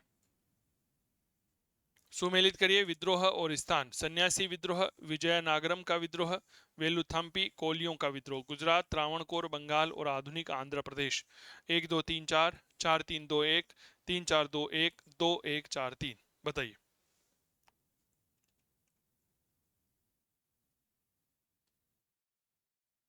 एक अच्छा प्रश्न है। देखिए साहब, सन्यासी विद्रोह जो है यह बंगाल में हुआ था। विजयनागरम का विद्रोह आधुनिक आंध्र प्रदेश में हुआ। वेलुथाम्पी दीवान था त्रावणकोर का, और कोलियों का विद्रोह गुजरात में हुआ था। सही जवाब होगा ऑप्शन नंबर 3। मोपला विद्रोह की में निम्नलिखित में से कौन सी घटना है जो नहीं हुई थी? अंग्रेज अधिकारियों को मार दिया गया, रेल लाइनें उखाड़ दी गई, हिंदुओं को जबरन मुस्लिम बनाया गया, और इनमें से कोई नहीं। मोपला विद्रोह में कौन सी घटना जो है वह नहीं हुई थी? ठीक है, बताइए।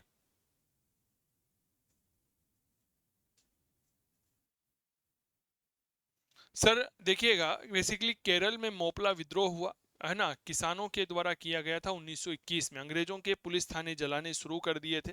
ठीक है, इस तरह की कई सारी चीजें देखने को मिलती है। ठीक है, तो इस समय अगर बात करता हूं तो ऐसी कोई घटना नहीं है जो नहीं हुई थी। अंग्रेज अधिकारियों को मारा गया, रेलवे लाइन उखाड़ी गई थी, हिंदुओं को जो है वह जबरन, मेरे प्यारे साथियों, मुस्लिम बनाने की बात यहाँ पर कही गई थी। ठीक है, तो ये चीजें थोड़ा सा याद रखिएगा। अगला महत्वपूर्ण प्रश्न ये रहा, किस गवर्नर जनरल ने हैदराबाद को बरार देने के लिए बाध्य किया था? Lord Wellesley, William Bentinck, Lord hoarding और लडोलोजी। सर ये वही प्रश्न है जो आपके एग्जाम में आपके माथे को घुमा देते हैं। एम आई राइट और रॉन्ग? क्या मैं ठीक कर रहा हूं या गलत कर रहा हूं? ये वही प्रश्न है मेरे वीरों, मेरी वीरांगनाओं, जो प्रश्न हमारे दिमाग को संकुचित कर देते हैं। ये बात याद रखना। समझ में आ गई क्या बात?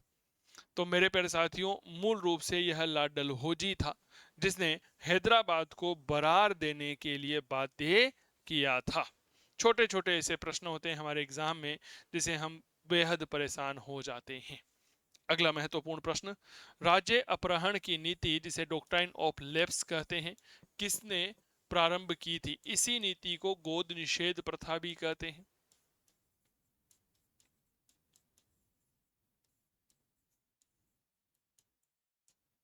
लॉर्ड होर्डिंग, क्लाइव, बेंटिक और डलहौजी। डॉक्ट्राइन ऑफ लैप्स 1848 में लॉर्ड डलहौजी भारत का गवर्नर जनरल बनकर आया। 1856 तक रहा। इसने सबसे पहले सतारा, फिर जैतपुर, संभलपुर, बघाटपुर, उदयपुर, झांसी, नागपुर का विलय किया था। 1856 में अवध का विलय किया था कुशासन का आरोप लगा करके। तो लॉर्ड डलहौजी है यह। कब आया था? 1848 में आया था। कब तक रहा था? 1856 तक रहा। इसके बाद कैनिंग आ गया था। कैनिंग के समय 1857 की क्रांति हुई थी। भारत ने ब्रिटिश साम्राज्य के दौरान निम्नलिखित वायसरायों पर विचार करिए। पदाउदी का सही कालक्रम होगा कर्जन, चैम्सफोर्ड, हॉर्डिंग और लॉर्ड इरविन। ठीक है, 1 3 2 4, 2 4 1 3, 1 4 2 3, 2 3 1 4। बेसिकली ये प्रश्न बहुत ज्यादा कठिन नहीं है। अगर आप लोगों ने भारत के इतिहास को थोड़ा सा भी पढ़ा है तब आप इस प्रश्न को कर सकते हैं। क्या ये बात क्लियर हो गई? ये बात याद रखना। यह बेसिकली एक इंडिकेशन है कि हाँ, आपके एग्जाम में इस तरह के प्रश्न भी आते हैं। क्या ये बात क्लियर हो गई? यह एक इंडिकेशन है। ठीक है, अगर थोड़ी सी बात करते हैं लॉर्ड कर्जन के बारे में। मूल रूप से 1899 ईस्वी में गवर्नर जनरल या वायसराय बनकर के आया, और 1905 के बंगाल विभाजन होने तक यह जो है भारत में गवर्नर जनरल के पद पर रहा था। ये चला गया। ठीक है, इसके बाद 1910 में लॉर्ड होर्डिंग आया। लॉर्ड होर्डिंग के समय भारत की राजधानी कलकत्ता से दिल्ली स्थानांतरित हुई, और 1916 तक ये यहाँ पर रहा। तो लगभग लगभग 1910 ईस्वी से लेकर के 1916 ईस्वी तक। इसके बाद अगर मैं बात करता हूं, लॉर्ड चैम्सफोर्ड आया, होर्डिंग को बुला लिया गया। 5 साल इसका कार्यकाल रहा, लगभग लगभग 1916 से लेकर के 1921 ईस्वी तक। फिर मैं लॉर्ड इरविन की बात करता हूं, यह भी 5 सालों के लिए 1926 में आया था और 1931 तक यह रहा था। ठीक है, तो इस तरह से कालक्रम हमें देखने को मिलते हैं। लॉर्ड कर्जन के समय की महत्वपूर्ण अगर घटनाओं की बात करते हैं तो विश्वविद्यालय अधिनियम है, ठीक है। इसके अलावा बात याद रखिएगा, बंगाल का विभाजन है, स्वदेशी आंदोलन है, लॉर्ड होर्डिंग के समय दिल्ली दरबार है, और भारत की राजधानी परिवर्तन है। चेम्सफोर्ड के समय 1919 का अधिनियम है, और मेरे प्यारे साथियों जलियांवाला बाग हत्याकांड, रोलेक्ट एक्ट आदि घटनाएं हैं। लॉर्ड इरविन के समय साइमन कमीशन की घटना है, ठीक है। सविनय अवज्ञा आंदोलन की घटना है, गांधी इरविन समझौता है, और इधर से हमारे शहीद भगत सिंह जी, सुखदेव और राजगुरु जी की जो है वह फांसी की सजा है, ठीक है। अब इनको सही क्रम में सजाएंगे तो 1 आ जाएगा, 3 आ जाएगा, 2 आ जाएगा, 4 आ जाएगा। तो यह आपको बताता है कि आपको इस तरह से इतिहास को पढ़ना पड़ेगा, ठीक है। इतिहास बेसिकली क्या होता है ना, कई सारे लोगों ने इतिहास को एक ऐसा विषय बना दिया है कि भाई साहब इतिहास तो पढ़ा ही नहीं जा सकता। यह सोच थोड़ी सी छोटी सोच है। मेरी बात आप समझ रहे हैं ना? It is a very major thinking power of our. इतिहास बेसिकली एक ऐसा विषय है जिसके माध्यम से हम हमारे अतीत का ज्ञान प्राप्त करते हैं। क्या ये बात क्लियर हो गई? और हमारे भविष्य का निर्माण करते हैं। बस फर्क ये है कि हम इतिहास को पढ़ते किस तरह से हैं। अकाल आयोग आए थे हमारे, इनका सही कालक्रम के अनुसार व्यवस्थित करें। जैसे मैकडोनाल्ड आयोग, जेम्स लॉयल आयोग, रिचर्ड स्टैनली आयोग। 3-2-1, 1-2-3, 2-3-1 और 2-1-3। बताएं कुछ आयोग हैं यहाँ पर।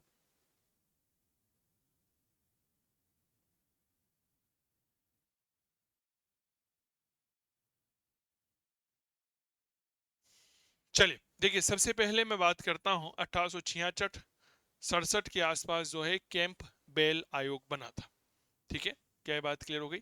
इसके बाद रिचर्ड स्टैनली आयोग बना था, इसमें है आपके, और यह बना था सन 1880 के आसपास, ठीक है। चले, इसके बाद जेम्स लॉयल आयोग बना था, और यह बना सन 1897 में। जेम्स लॉयल आयोग 1897। मैकडोनाल्ड आयोग जो है सन 1900 ईस्वी के आसपास की बात है यह, जब इसका निर्माण हुआ था। तो 3-2-1 सही जवाब होंगे, ठीक है। ऑप्शन नंबर 3, 2 और 1 लिख लो।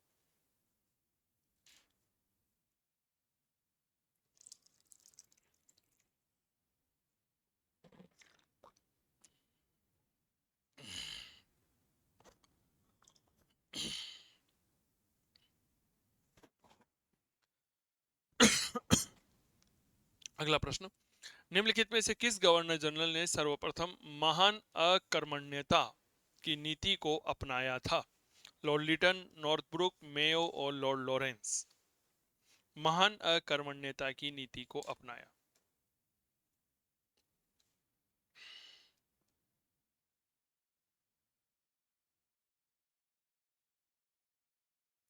सर, महान अकर्मण्यता की नीति, ग्रेट रिंग फेंस की नीति जो है, यह मूल रूप से लॉर्ड लॉरेंस के द्वारा अपनाई गई थी। किसने अपनाई थी? लॉर्ड लॉरेंस ने अपनाई थी। भारत में लॉर्ड लॉरेंस का जो कार्यकाल है यह 1864 से 1869 का होता है, ठीक है। 1864 से 69 का, ठीक है, ये बात याद रखिए।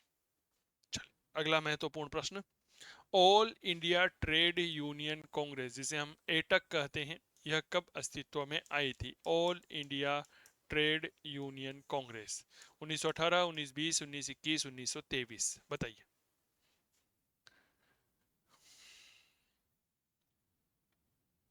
बेसिकली एक व्यक्ति हुआ करते थे, नाम था मल्हार नारायण जोशी या नारायण मल्हार जोशी।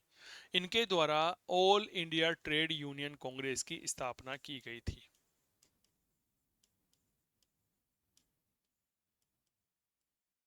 बाय नारायण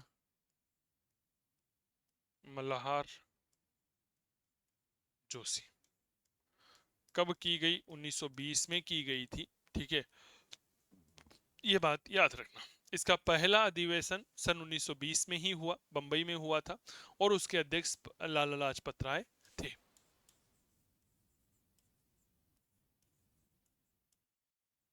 प्रथम अधिवेशन सन 1920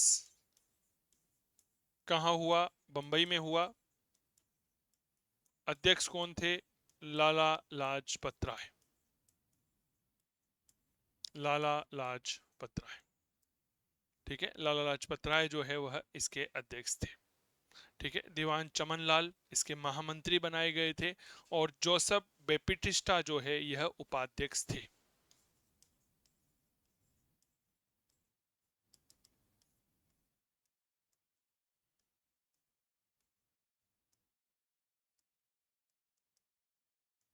जोसेफ बेप्टिस्टा महामंत्री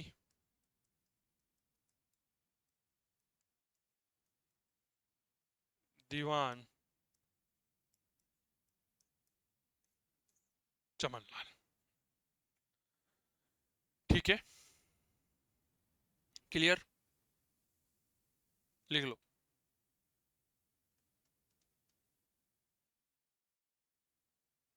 अगला महत्वपूर्ण प्रश्न ये रहा, कुछ वक्तव्य दे रखे हैं ए और आर, समझिए। कथन ए, कंपनी द्वारा निर्यात के लिए सामान खरीदने हेतु प्रयुक्त बंगाल का राजस्व अधिशेष निवेश कहलाता था।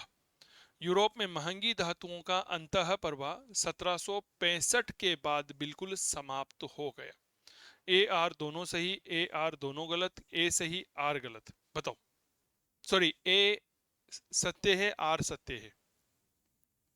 हम्म, इस तरह के प्रश्न जो है ना, मैं एक बात बताऊं भाई साहब, दिमाग का ऐसा पलीता करते हैं ना कि वह पूछो मत आप। है ना, व्यक्ति की सोचने और समझने की जो शक्ति है वह पूरी तरह से यहाँ पर खत्म हो जाती है। क्लियर हो गई क्या बात? मेरे प्यारे साथियों, याद रखना, कंपनी के द्वारा निर्यात के लिए सामान खरीदने हेतु प्रयुक्त बंगाल का राजस्व अधिशेष निवेश कहलाता था। यह तो बिल्कुल सही है। यूरोप में महंगी धातुओं का अंतः प्रवाह, अंतर प्रवाह होता है इंटरनल, है ना, 1765 के बाद में बिल्कुल समाप्त हो गया। देखो एक बात हमेशा याद रखो, परीक्षा में अगर कभी ऐसा शब्द आ जाता है ना, बिल्कुल, हाँ ये तो होना ही था, 100% कभी नहीं होता, या लाइन याद रखना। तो ये बिल्कुल गलत है, तो केवल और केवल ए जो है यहां पर सही रहेगा। अगला प्रश्न, रैयतवाड़ी भूमि बंदोबस्त का प्रवर्तक जो है कौन है? Sir John Melson, Malcolm, Eric Stokes, Thomas Munro और जेम्स मिल। रैयतवाड़ी भूमि बंदोबस्त, ठीक है, बताइए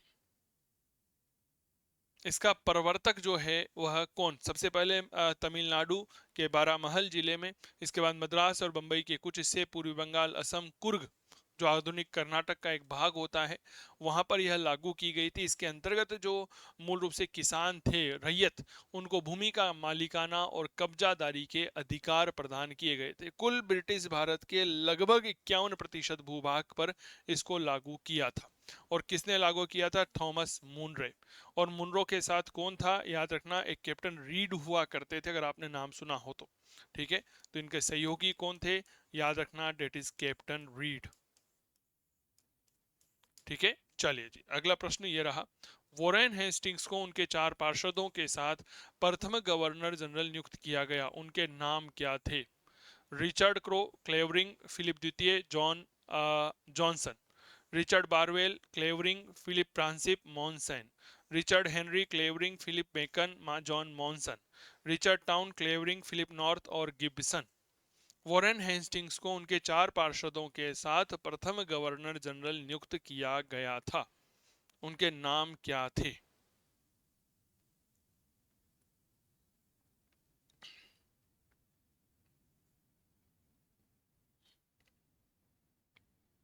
वॉरेन हेस्टिंग्स को बंगाल का पहला गवर्नर जनरल बनाए जाने के बाद गवर्नर जनरल को सलाह और सहायता देने के लिए एक परिषद बनाई गई और उस परिषद में 4 सदस्य रखे गए थे। पहले का नाम रिचर्ड बारवेल आता है, दूसरे का नाम क्लेवरिंग आता है, फिलिप फ्रांसिस तीसरा था और मॉनसन या मानसन जो है वह चौथा था। क्लियर हो गई ये बात? बहुत अच्छा। अब ये देखो यार, इनमें उल्टा पुल्टा कर देता है और हम विद्यार्थी वर्ग जो है ना बेचारे परेशान हो जाते हैं। लेकिन हिम्मत रखिए, है ना, अभ्यास करिए, बार बार आप एक एनालिसिस करिए कि किस तरह के प्रश्न जो हैं हमारे पेपर में आ जाते हैं। आजकल बाजारवाद का जमाना बहुत है सब, है ना, उससे बचो। मोटी मोटी किताबें निकल रही है भाई साहब, जिनको पढ़ना याद ही नहीं हो पाती। कहीं विद्यार्थियों का कॉल आता है, सर हमने फलानी किताब ले ली, वो याद ही नहीं हो पा रहे। अरे भाई तुमने मुझसे पूछा था क्या? ठीक है, अभी एक विद्यार्थी ने कुछ समय पहले प्राचीन भारत की किताब पूछी थी, तो एक ऐसी किताबें विद्यार्थियों के पास होनी चाहिए जो संक्षिप्त हो, कॉम्पैक्ट हो, जिन्हें पढ़ा जा सके। एस के पांडे है, हमारी एल पी शर्मा है, इस तरह की किताबें ठीक रहती है। ठीक है ना। आप सिलेबस को एनालिसिस करेंगे तो आधी चीजें तो आपको पता चल जाएगी। देखो, सिलेबस और PYQ दोनों आपके पास होना चाहिए और उनका बहुत अच्छे से एनालिसिस होना चाहिए, चीजें अपने आप आसान हो जाती है। ठीक है। अगला प्रश्न ये रहा, ब्रिटिश भारत में केंद्रीय और प्रांतीय वित्त को पृथक करने की दिशा में प्रथम कदम किसने उठाया? Lord Minto, Lord Mayo, Lord Cornwallis, Lord Lytton. केंद्रीय और प्रांतीय वित्त को पृथक करने की दिशा में पहला कदम किसने उठाया? बेसिकली मामला जो है यह वित्तीय विकेंद्रीकरण से है। किससे है? याद रखना, यह मामला आता है वित्तीय विकेंद्रीकरण से आता है। किससे आता है? तो याद रखना, यह मामला आता है वित्तीय विकेंद्रीकरण से। वित्तीय विकेंद्रीकरण की शुरुआत सन 1870 ईस्वी में हुई थी और यह शुरुआत करने वाला व्यक्ति था लॉर्ड मेयो। ठीक है। फाइनेंशियल डिसेंट्रलाइजेशन 1870 में लॉर्ड मेयो ने शुरू किया था। क्या बात के लिए? इसी ने इनकम टैक्स, जिसे हम आयकर कहते हैं, वो पहले जहां 1% था उसे बढ़ा करके 2.5% कर दिया। बोला जी इनकम टैक्स तो आपको जो है वह ज्यादा देना ही पड़ेगा। ठीक है। तो ये चीजें थोड़ा सा याद रखिएगा। लॉर्ड मेयो के समय ही एक जो है कृषि विभाग की भी स्थापना की गई थी, वन विभाग की स्थापना भी इसी के समय की गई थी। इसी के समय कृषि विभाग स्थापित हुआ था। ऐसा ही एक कृषि विभाग मध्यकालीन भारत में स्थापित किया था, आपको पता होगा, मोहम्मद बिन तुगलक ने, दीवान को ही, दीवान अमीर को ही। ठीक है। और इसी ने क्या किया था? वन विभाग की भी स्थापना की थी। चलिए, इसीलिए कहा जाता है कि भारत में वित्तीय विकेंद्रीकरण का जनक जो है वह लॉर्ड मेयो माना जाता है। क्लास कैसी लग रही है? लाइक कर देना। ठीक है, कमेंट तो जरूर करना है। आप लोगों को मजा आ गया? हाँ हाँ हाँ। देखो भाई साहब, इस क्लास की PDF कहाँ पर मिलेगी? कई सारे विद्यार्थी पूछते हैं, तो घबराने की जरूरत नहीं है। आपके लिए वन स्टॉप सॉल्यूशन है, चंदू सर की क्लास मोबाइल एप्लीकेशन। यहाँ पर मेरे प्यारे साथियों आपको इतिहास की PDF मिल जाएगी। कई सारे विद्यार्थी पूछते हैं सर PDF नहीं मिल रही है, कहाँ मिलेगी? भैया ऐप ओपन करिए, आपके लेफ्ट हैंड साइड में ऊपर 3 डॉट आएंगे, उस 3 डॉट पर क्लिक करिएगा तो आपको जो है फ्री मटेरियल का एक ऑप्शन देखने को मिलता है। ठीक है। जैसे मान लीजिए यह एप्लीकेशन है, इस एप्लीकेशन में लेफ्ट हैंड साइड पे 3 डॉट है, इस पर क्लिक करिएगा। इस पर क्लिक करने के बाद में सेकंड नंबर का एक ऑप्शन होता है, डेट इज फ्री मटेरियल। ठीक है। इस फ्री मटेरियल पे जाकर के आप इस क्लास की PDF जो है वह एक्सेस कर सकते हैं। क्लियर? इस क्लास की PDF जो है आप एक्सेस कर सकते हैं, तो डाउनलोड कर लीजिएगा। डेट इज चंदू सर की क्लास मोबाइल एप्लीकेशन। अगला प्रश्न सुमेलित करिए। कुछ समाचार पत्र हैं, कुछ संस्थापक है। बॉम्बे समाचार, सोम प्रकाश, जाम ए जमशेद और बंगवासी। PM मोतीवाला, बाबू जोगेंद्र नाथ, फरदून जी मरजमान और ईश्वर चंद्र विद्यासागर।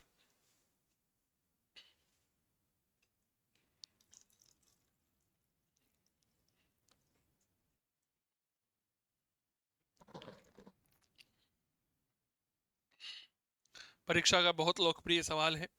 बॉम्बे समाचार, फरदून जी मरजमान, सोम प्रकाश, ईश्वर चंद्र विद्यासागर दुनिया ही जानती है भाई साहब।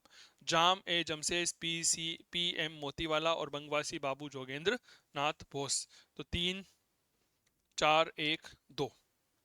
सुमेलित करने, vernacular press act 1878, Indian university अधिनियम 1904, भारतीय कौंसिल अधिनियम 1909 और रोलेक्ट एक्ट 1919। अभी थोड़ी देर पहले ही एक्सप्लेन किया था। चेम्सफोर्ड, कर्जन, लीटन और मिंटो। बहुत बढ़िया प्रश्न है, बताइए। अच्छा प्रश्न है। देखो, वर्नाकुलर प्रेस एक्ट 1878 जो है लॉर्ड लीटन के समय यह आया था। 3 नंबर हो गया। भारतीय विश्वविद्यालय अधिनियम लॉर्ड कर्जन। भारतीय कौंसिल अधिनियम 1909 मार्ले मिंटो सुधार अधिनियम और रोलेक्ट एक्ट चेम्सफोर्ड अभी थोड़ी देर पहले ही मैंने बताया था। 3 4 2 1 ये रहा। सॉरी, 3 2 4 1 ये रहा।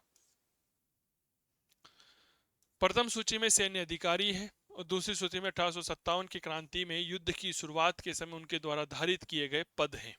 सही सुमेलित तो करिए। Colonel Mitchell, general Hearsey, Hewitt और ह्यूज व्हीलर। विद्रोह के समय कानपुर में कमांडिंग अधिकारी, बैरकपुर में स्थित 34 नेटिव इन्फेंट्री के कमांडिंग अधिकारी, बहरामपुर में 19 नेटिव इन्फेंट्री बटालियन के कमांडिंग अफसर और मेरठ के कमांडिंग अफसर, बताओ।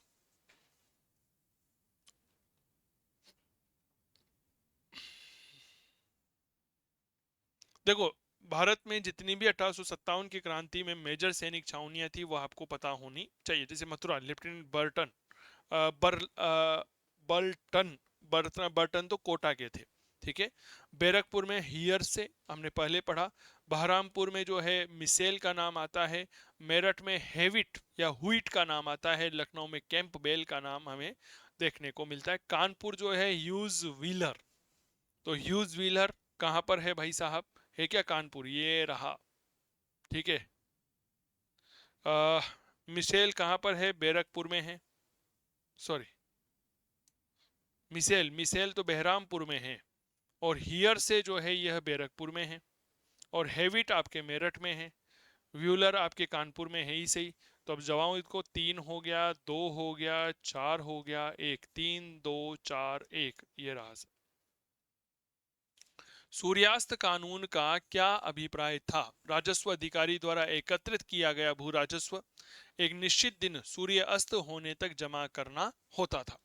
स्थायी बंदोबस्त के अनुसार अगर लगान एक निश्चित दिन सूर्यास्त तक जमा नहीं हुआ तो जमींदारी नीलाम की जा सकती थी। सेना अधिकारियों को अपने सैन्य अभियानों की वापसी पर मुख्यालय में सूर्यास्त तक सूचना देनी होती थी। द्वैत शासन के दौरान सरकारी कामगारों को सूर्य अस्त के समय मजदूरी दी जाती थी। बताओ, सूर्यास्त कानून जो है इसका क्या अभिप्राय है। बहुत बढ़िया प्रश्न है और कई बार हमारी परीक्षा में पूछा गया है कि सूर्यास्त कानून किस व्यवस्था से जुड़ा हुआ है। तो यह पता होना चाहिए कि जब स्थायी बंदोबस्त व्यवस्था लागू हुई थी तो उसके अनुसार अगर लगान एक निश्चित दिन के सूर्यास्त तक जमा नहीं होगा तो जो आपकी जमींदारी है वह जमींदारी क्या कर दी जाएगी, नीलाम कर दी जाएगी। क्लियर हो गई यह बात, थोड़ा सा याद रखिएगा, ठीक है। अगला एक शानदार प्रश्न बढ़िया, व्हाइटले कमीशन, बहुत बढ़िया प्रश्न है, बहुत ही जबरदस्त। व्हाइटले कमीशन, श्रम से, शिक्षा से, लोक स्वास्थ्य से, सिविल सेवा की मान्यता से। व्हाइटले कमीशन मेरे प्यारे साथियों किससे जुड़ा हुआ है। व्हाइटले कमीशन मूल रूप से 1929 में बना था। कब बना था व्हाइटले कमीशन, 1929 में बना था, ये बात याद रखना। और ये किससे जुड़ा हुआ है, तो याद रखना यह श्रमिकों से जुड़ा हुआ है। व्हाइटले कमीशन मूल रूप से, अगर मैं बात करता हूं, श्रमिक और उनसे संबंधित जितनी भी समस्याएं थी उनके जांच और सुधार हेतु इसका निर्माण किया गया था। क्या ये बात क्लियर। चलिए अगला महत्वपूर्ण प्रश्न ये रहा, निम्नलिखित में से किस अधिनियम में प्रथम बार बंगाल के गवर्नर जनरल के पद हेतु प्रावधान किया गया। रेगुलेटिंग एक्ट 1773, पिट्स का भारत अधिनियम 1784, 1813 का चार्टर, 1833 का चार्टर, बताइए। आप में से कई सारे विद्यार्थी कह रहे थे कि सर एक टॉपिक होता है भारतीय संस्कृति का विदेशों में प्रचार प्रसार, वह करवा दीजिए। तो आप सभी की स्पेशल मांग पर मेरे प्यारे साथियों वह क्लास मैं आपके लिए लेकर आऊंगा सोमवार को। 16 जून को क्लास रहेगी, सुबह 11 बजे लाइव क्लास रहेगी, भारतीय संस्कृति का विदेशों में प्रचार प्रसार। और बताओ, आप लोगों के लिए सब कुछ कर सकते हैं यार। आप एक बात बताइए, बस आपकी नौकरी हमारी सबसे बड़ी गुरु दक्षिणा होगी, ठीक है ना। यह बात याद रखना। एक असली शिक्षक वही होता है जो परीक्षा के समय विद्यार्थी का साथ दे।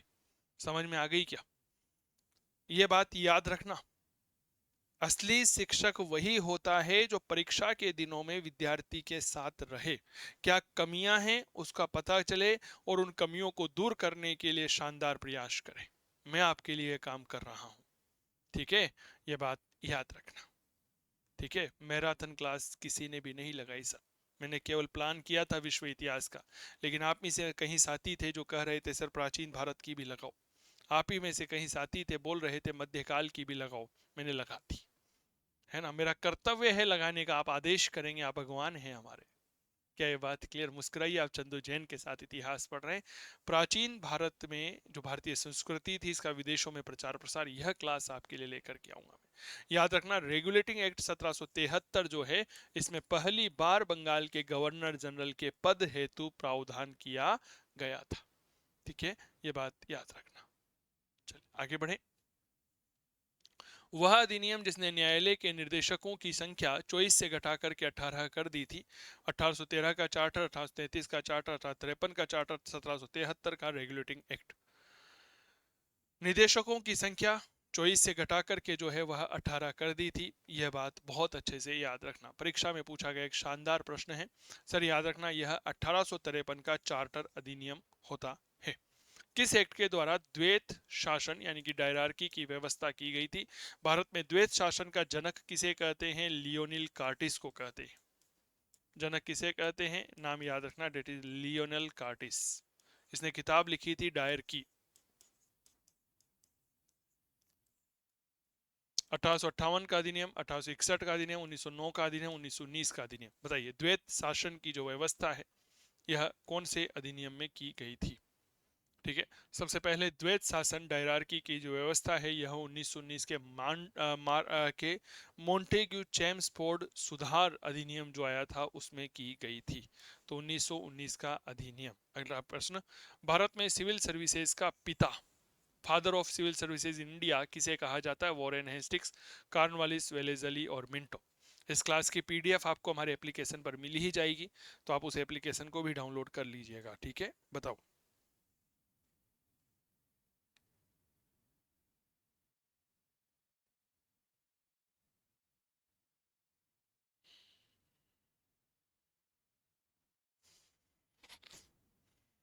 भारत में सिविल सर्विसेज का जनक जो है यह लॉर्ड कॉर्नवालिस को कहा जाता है।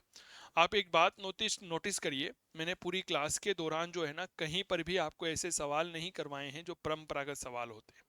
ठीक है ना, जो हर किसी को आते हैं, नहीं। मैं वो सवाल आपको करवा रहा हूं जो आपकी परीक्षा के दृष्टिकोण से बेहद ज्यादा उपयोगी बनते हैं। ठीक है, चलिए अगला प्रश्न।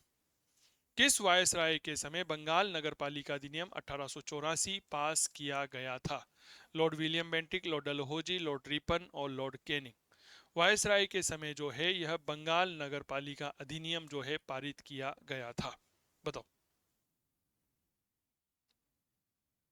सर, बंगाल नगरपालिका अधिनियम 1884 में बना था और यह अधिनियम लॉर्ड वायसराय लॉर्ड रिपन, जिनका कार्यकाल 1880 से 1884 है, उनके समय यह लाया गया था। ठीक है, कब से कब तक रहा है भाई? यह 1880 से 1884 ईस्वी तक रहा था। 1882 में बेसिकली इस तरह का एक प्रस्ताव प्रस्तुत किया गया था, बहुत लंबी परिचर्चा हुई थी। इस उद्देश्य के लिए इन्होंने प्रस्ताव रखा। बेसिकली लॉर्ड रिपन का एक सपना था, सपना यह था कि देश में नगर पालिकाएं जो है उनका विकास किया जाना चाहिए। ठीक है, तो 1884 में बंगाल नगर पालिका अधिनियम आया था। 1884 ईस्वी में ही लॉर्ड रिपन के समय ही मद्रास स्थानीय बोर्ड अधिनियम भी पारित किया गया था। मद्रास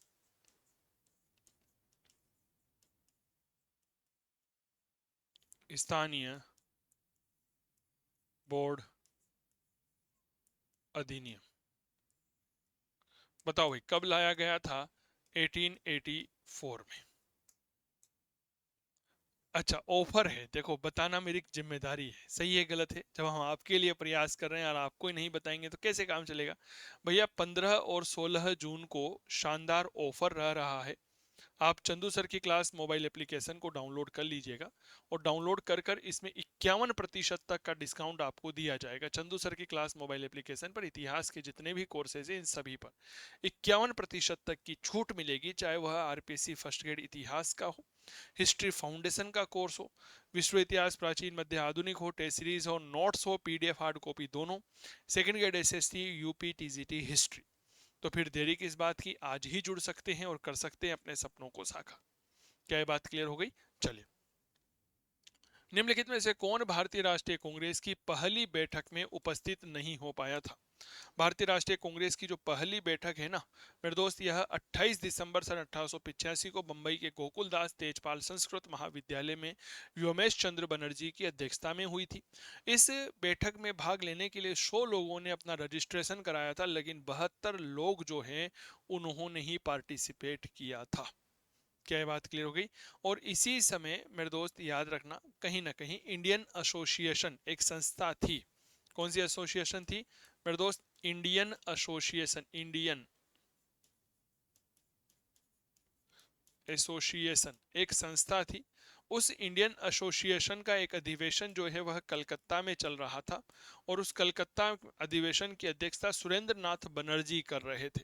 ठीक है, इस वजह से सुरेंद्र नाथ बनर्जी जो है वह मेरे प्यारे साथियों कहीं ना कहीं भारतीय राष्ट्रीय कांग्रेस की अधिवेशन में भाग नहीं ले पाए थे। इंडियन नेशनल एसोसिएशन सुरेंद्र नाथ बनर्जी कर रहे थे, इसलिए ये इसमें नहीं आ पाए थे। प्रथम इंडियन नेशनल एसोसिएशन जो था, इसके अध्यक्ष रामतनु लाहड़ी हुआ करते थे, ये आपको पता ही होगा। ठीक है,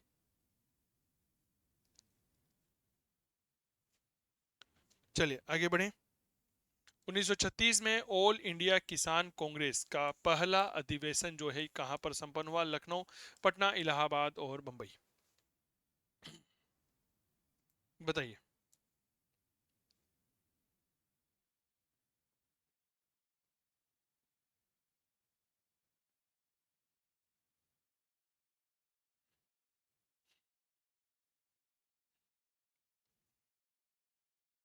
ऑल इंडिया किसान कांग्रेस का जो वार्षिक अधिवेशन था, यह लखनऊ में हुआ था। अध्यक्ष स्वामी सहजानंद और महासचिव एन जी रंगा थे लखनऊ में।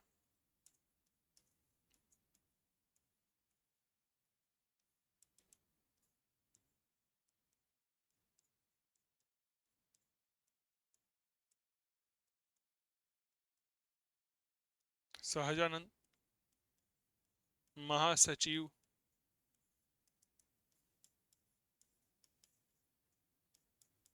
एन जी रंगा। ये एन जी रंगा वही है जिन्होंने चंपारण किसान आंदोलन के दौरान महात्मा गांधी का विरोध किया था। ठीक है, एन जी रंगा के द्वारा 1933 में आंध्र प्रदेश में भारतीय किसान सभा की भी स्थापना की गई थी। 1933 ईस्वी में भारतीय किसान सभा की स्थापना की थी। भारतीय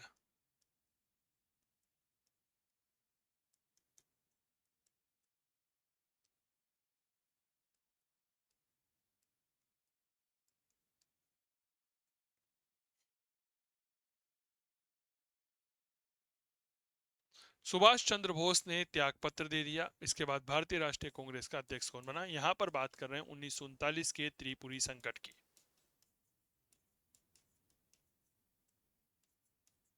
मामला क्या है आपको पता होगा। 1938 में कांग्रेस का हरिपुरा अधिवेशन हुआ था, और जब कांग्रेस का हरिपुरा अधिवेशन हुआ तो उसमें सुभाष बाबू अध्यक्ष थे ही सही, प्रजामंडल को एक प्रकार से दर्जा दिया गया था। ठीक है, अब समस्या क्या हुई, 1939 में सुभाष चंद्र बोस दोबारा से कांग्रेस के अध्यक्ष बनना चाहते थे, तो उन्होंने अपना फॉर्म भर दिया। ठीक है, अब फॉर्म भर दिया तो महात्मा गांधी ने अपने प्रतिनिधि या अपने एक तरह से अपने नेता पट्टाभी सीतारामैया को सुभाष बाबू के खिलाफ खड़ा कर दिया। कांग्रेस में अध्यक्ष पद का चुनाव हुआ। सुभाष चंद्र बोस भारी मतों से जीते, पट्टाभी सीतारामैया हारे। पट्टाभी सीतारामैया की हार को महात्मा गांधी ने कहा कि देखो भैया, ये तो मेरी हार है। It's not a defeat of Pattabhi, it's my defeat. ये मेरी हार है, ये पट्टाभी की हार नहीं है। कांग्रेस के अध्यक्ष बने सुभाष चंद्र बोस ने कहा कि बापू आप घबराइए मत, आप जो हैं वह कार्यकारिणी का गठन कर लीजिए। भाई साहब बापू नहीं माने, और जब नहीं माने तो अंतोगत्वा सभी की सलाह पर सुभाष बाबू ने त्याग पत्र दे दिया। उस परिस्थिति में अ, राजेंद्र प्रसाद जो हैं वह कांग्रेस के अध्यक्ष बने थे। ठीक है, आपने वो दृश्य देखे हैं क्या? दृश्य थोड़े से आपको मैं दिखाता हूं किस तरह से वो घटनाएं घटित हुई थी।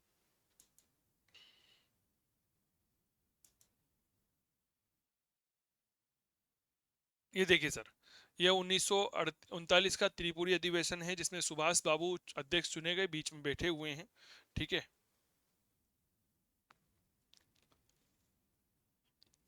ये देखिए सर, कांग्रेस का त्रिपुरी संकट, ये अध्यक्ष चुने गए हैं, जवाहरलाल नेहरू इनके साथ खड़े हुए हैं, और बहुत ही खुशी का पल है, सारे नेता इनको बधाई दे रहे हैं।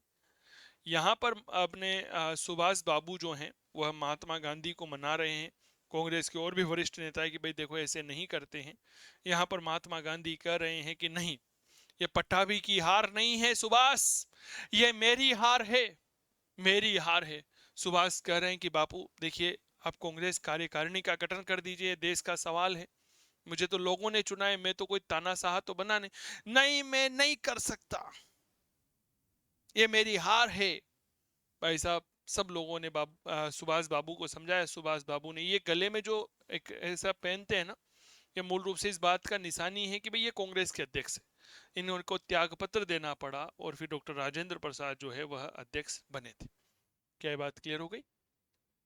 ठीक है, अगला एक शानदार प्रश्न आप लोगों को रखता हूं, समझिएगा। इतिहास को जो इस तरह से चित्रों के माध्यम से पढ़ा जाता है ना, तो रियल बताऊं मेरे दोस्त, ये चित्र जो है वो है इतिहास को जीवित कर देते हैं, जीवंत कर देते हैं और मजा आता है। ठीक है, अगला प्रश्न ये रहा। 1919 की हंटर समिति में भारतीय सदस्य कौन कौन थे? सुनील बनर्जी, गोखले, दिनसा वाचा, राणा दे तिलक, सर चिमनलाल सीतलवाड़, सर चिमनलाल सीतलवाड़, पंडित जगत नारायण, सर सुल्तान अहमद, लाला हरकिशन लाल, पंडित राम भुज दत्त चौधरी और दुनी चंद। 1919 में जलियांवाला बाग हत्याकांड की जांच के लिए हंटर आयोग बनाया गया था। इसमें कुछ भारतीय सदस्य भी नियुक्त किए गए थे, जिनमें हमारा नाम आता है सर चिमनलाल सीतलवाड़ का, पंडित जगत नारायण का और सुल्तान अहमद का। तो ये थी कुछ महत्वपूर्ण बातें। आप सभी प्यारे साथियों के साथ क्लास कैसी लगी हमें ज़रूर बताएं। ठीक है, तो आधुनिक भारत के महत्वपूर्ण प्रश्न, कल आपको सुबह 11 बजे राजस्थान इतिहास के महत्वपूर्ण प्रश्नों की क्लास आपको मिल जाएगी। ठीक है, तब तक आप सभी स्वस्थ रहेंगे, मस्त रहेंगे, तंदुरुस्त रहेंगे। और इस क्लास की पीडीएफ के लिए आप हमारा एप्लीकेशन चंदू सर की क्लास मोबाइल एप्लीकेशन को डाउनलोड कर सकते हैं। कई सारे विद्यार्थियों का प्यार और स्नेह देखने को मिल रहा है। वो कह रहे हैं सर आप हमें पहले क्यों नहीं मिले। मेरे दोस्त कोई बात नहीं, अब आपके साथ हूं ना मैं, और जब तक नौकरी नहीं लग जाती ना तब तक आपके साथ रहूंगा। क्या ये बात क्लियर हो गई क्या? जब तक नौकरी नहीं लग जाती, यह वादा है चंदू जैन का। ठीक है, बहुत आभार आप सभी का। आप हमारे ऑफर का भी लाभ उठा सकते हैं। 15 और 16 जून को जो है यह शानदार ऑफर रहेगा, जिसमें इतिहास के सभी कोर्सेज पर 51% तक का डिस्काउंट आपको यहाँ पर प्रदान किया जा रहा है। तो स्वस्थ रहें, मस्त रहें, तंदुरुस्त रहें, करते रहें इतिहास की बात चंदू जैन के साथ। क्लास कैसी लगी फीडबैक जरूर दे दीजिएगा। धन्यवाद। जय हिंद, जय भारत। कल राजस्थान इतिहास की क्लास के साथ मुलाकात करता हूं, तब तक नमस्कार।